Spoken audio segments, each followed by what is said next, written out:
let's go right ahead and go into these Thanksgiving days games. There's three of them, and the one that starts first starts at 12:30. It's the Lions going up against the Bears.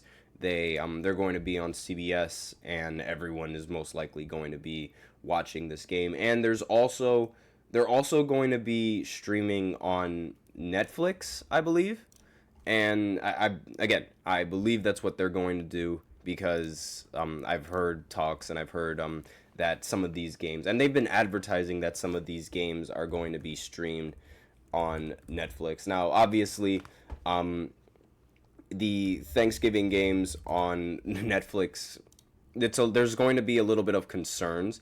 Like, actually, wait, no, it's I'm mistaken that the games on Christmas are going to be hosted by are going to be streamed on Netflix. And what I was going to say was that when Netflix was streaming the fight between Jake Paul and Mike Tyson, a lot of people really um, they really thought that the streaming and the quality of the stream was really bad, and I figured that was going to be a problem for the games that would be hosted on Thanksgiving. But apparently, like from what I'm looking at right now, it says that Netflix is going to be handling the Christmas games. So maybe maybe it'll be good for Christmas. Again, I'll do a preview of those games in the future as well. But this game is going to be on CBS, and then the Cowboys, they're going to go up against the Giants. That's going to be on Fox, and then the 8:20 game is going to be on NBC or Peacock, and those games are going to be that game is between the Packers and the Dolphins. So those are when these games are going to be scheduled and where they're going to where you can watch them on TV.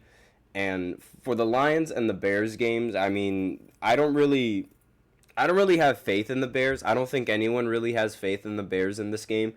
I wouldn't be surprised if the Lions end up dropping 50 points on them because that's just how good the Lions have been in these last few games. And in I believe the last 3 games they've shut out their opponents in the entirety of the second half. Against the Colts, they were the only points that the Colts scored were in the first half, and they were all field goals. And then against Jacksonville, the only points that Jacksonville scored in this game were in the first half as well, and they were just field goals. And then in the game against Houston, where Jared Goff turned into Jared Goof and threw 5 interceptions, they were also held scoreless in the entirety of the second half, and that's what sort of willed this team to make the comeback in the end and ultimately win the game. Now, that game against the Texans was rather close, but the game against, and primarily because Jared Goff turned into Jared Goof, but in the last few games, specifically against Jacksonville, I will say they do have an injury at quarterback. So Mac Jones at quarterback is not really something to brag about beating, even though Trevor Lawrence might not have been able to do all that much against this Detroit Lions team either. They did put 52 points on them. And Jared Goff did not turn into Jared Goof this game. He completed 24 of his 29 passes and threw 4 touchdowns and 412 yards with a ridiculous passer rating and quarterback rating. So this game was never in doubt against the Jaguars. And the next game, I mean, Amon-Ra St. Brown in that game was ridiculous, and so was Jameson Williams. And against the Colts, while I will say the game was never in doubt with that game either, they did not run up the scoreboard nearly as much as they did against Jacksonville. And despite this, though, Jared Goff did not turn into Jared Goof. He threw for 269 yards. He didn't throw a touchdown, but he did not throw an interception either, and he completed 26 of his 36 passes. And Jahmyr Gibbs, he walked in for 2 touchdowns, and David Montgomery walked in for 1 touchdown as well, and ultimately sealed the win for Detroit. But these teams have been held scoreless throughout the entirety of the second half, so I wouldn't be surprised if they continue on with that trend, especially with the Bears, who just find numerous ways to lose in games. Several heartbreaking ways to lose in games as well, but I think Detroit is probably going to drop like maybe 40 or 50 points on them. But that's just me. I don't think Caleb Williams is going to be able to keep up with Jared Goff and his assuming he doesn't turn into Jared Goff, because again, that could happen. That could happen out of nowhere where he just has a really, really bad game. Again, most of Jared Goff's interceptions have come from that one game against Houston, which is, it's really crazy to think about, right? I mean, he's thrown 9 interceptions this entire year, and 5 of those interceptions came in one game. Like, that's a very crazy stat. So, I mean, if you take away that game, then it would be around 20 touchdowns and 4 interceptions, or maybe like, what's the math on that one? Like 18 touchdowns to 4 interceptions, which is not a bad touchdown interception ratio. Even so, 20-9 is not that bad of a touchdown to interception ratio. But again, I feel like the Lions are just going to destroy them. Now, the Giants going up against the Cowboys. Usually this is a good game and a hard-fought battle, but this game I think is just going to be a punt-off for most of the time. Either that or it's going to be a field goal kicking contest, or a 3-point contest as I like to call it. And we all know how bad Dallas has been at home. We all know how bad the Giants are right now. And the Giants aren't really fighting for much except for the future and a hired pick in the draft, so they could maybe get Shedeur Sanders or Cam Ward. Either one of those 2 quarterbacks I'm totally fine with. But I do not expect the Giants to win this game. And, I mean, if they do win this game, it'll be hilarious, and I'll laugh at the fact that the Cowboys still can't win a home game. But this would be the Cowboys' first home game win if they're able to come out on top and do what I expect them to do, because now Tommy DeVito, he's been, at least from recent reports, I've seen that he was on the injury report, so I'm not entirely sure whether or not he's going to be suiting up, so there might be a Drew Lock sighting in this game, but regardless, the quarterback play in this game is going to be snooze fest. And I mean, the Cowboys, they made the last game that they played exciting to the very end, but that was mostly because special teams was actually doing their job and returning onside kicks and returning kickoffs for touchdowns.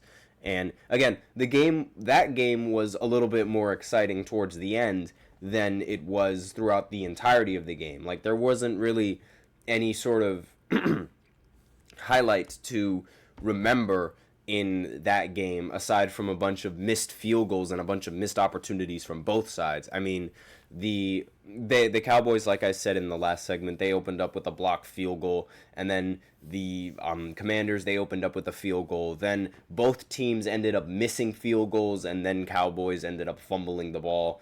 And then they had a punt off. Then Jaden Daniels threw an interception, and then they continued their punt off, and then the Cowboys ended up making a field goal. And the first half of this game was just 3-3, so very boring game, especially when you look at all of the punts in the second quarter. It was just punt, punt, punt, punt, interception, punt, punt, field goal, and then end of the half. It was really bad to watch. Then in the third quarter, they opened up with touchdowns, but then they continued on their punt off all the way up until the Cowboys ended up making a field goal to make the score 13-9. Then Washington ended up fumbling the ball, and then the Cowboys responded with a touchdown. Then Washington responded with a touchdown. Then the Cowboys returned a touchdown all the way, and then Washington, they made a field goal. Then the Cowboys punted, and then Washington answered with a touchdown. They missed the extra point. And then the Cowboys, they returned the onside kick all the way over to the touchdown to end the game. Again, most of the exciting stuff happened in the fourth quarter. I don't expect there to be much exciting things happening in this game, aside from maybe a lot of interceptions. But other than that, I don't think this game, of all the Thanksgiving games, I think this one is the weakest one, mainly because neither side is going to be doing all that much. I mean, you might argue that the Lions going up against the Bears is going to be a boring game because one team is going to run up the scoreboard and then the other team is just going to be left in the dust. But at least you can see the other team running up the scoreboard, and who doesn't like watching teams score touchdowns? But in this game, you're most likely going to watch teams kick field goals, and that just kills the excitement out of most games, where it's like you get all the way to the red zone and then you're like, ugh, they got to take a field goal, or they got to do this, or they got to do that, oh my god, they mess up again. It's like you would much rather see teams put the ball in the end zone than you would see teams kick field goals. And then that leaves us with the final game, and I think what's going to be the most interesting game of Thanksgiving, which is hold on, I'm just adjusting this real quick. The game between the Packers and the Dolphins. Now, I just want to say this. I don't think Tua is a good quarterback, but I will say that he does indeed bring value to the Dolphins. I mean, when he's not on the Dolphins, this team looks unbelievably bad, and they look like one of the worst teams in the NFL. But when they do have Tua Tagovailoa, the team looks like a playoff team. So there's clearly value that Tua brings to the Miami Dolphins, but again, I don't really think he is that good of a quarterback. He has his moments with his noodle arm, but he does show a lot of value in playing for the Dolphins, and they've been winning ever since he came back from his concussion protocol. Let's hope he does not have another concussion in this game against Green Bay. And Jordan Love, while I think he's a really solid quarterback, especially after the finally being able to beat the 49ers. It wasn't really his quarterback play that was a reason why they ended up winning, despite the fact that he threw for 2 touchdowns. It was more so Josh Jacobs and his ability to run the ball and put up a lot of fantasy points as to why they ended up winning that game. They also beat the Bears, luckily off of a blocked field goal that would have probably ended up winning them the game. It was the Bears, the Bears going up against the Packers. That's like the Bears Super Bowl, more or less. Jordan Love didn't really play phenomenal in that game, but again, he didn't lose the game for them. I mean, he did throw an interception in this game, but I feel like this game between these two teams, it's going to be very close. And in the last game that Miami played against the Patriots, Jalen Waddle, he had a really good game. Tyreek Hill, he's been very quiet this year. We haven't really heard much from him at all, and it's kind of odd because I remember when he was ranked as the best player in the entire NFL among his peers, and now he's having arguably one of the worst seasons in his entire life.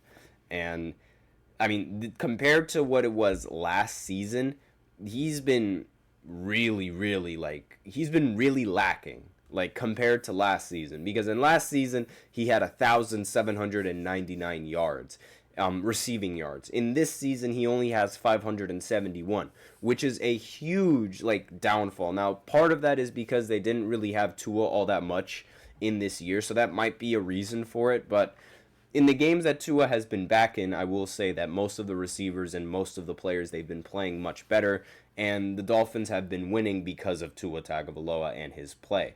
And it's almost uncanny. The one game that they ended up losing with Tua was, I believe, in his return against the Bills, but it's not like Tua played bad that he was the reason that they lost the game.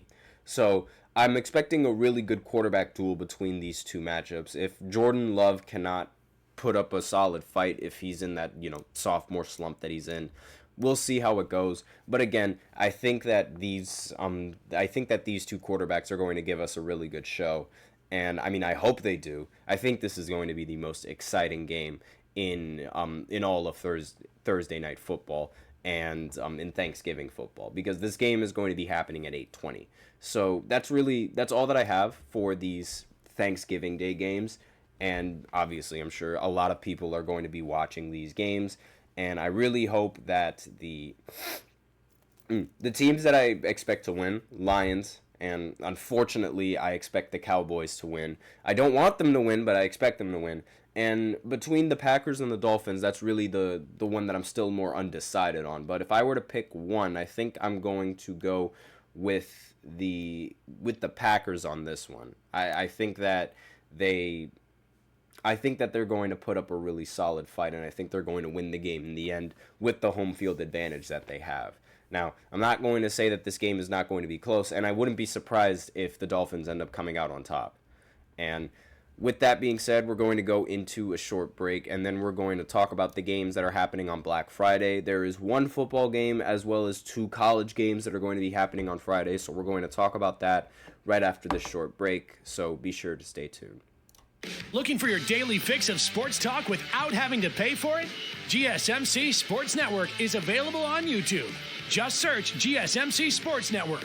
Get your fix of daily sports talk shows on YouTube, absolutely free. NFL, college football, NBA, MLB, MMA, UFC, fantasy football, and so much more. GSMC Sports Network has shows running all day long, with new sports shows starting every 2 hours. Just like on your favorite cable sports channel, except GSMC Sports Network is absolutely free. Just search GSMC Sports Network on YouTube to catch one of your new favorite shows, like the GSMC College Football Podcast, Chip Shot Football Podcast, Hoops and Heels Women's Sports Podcast, GSMC Basketball Podcast, and so many more. Check it out for yourself. GSMC Sports Network, now available on YouTube absolutely free. Search GSMC Sports Network on YouTube right now.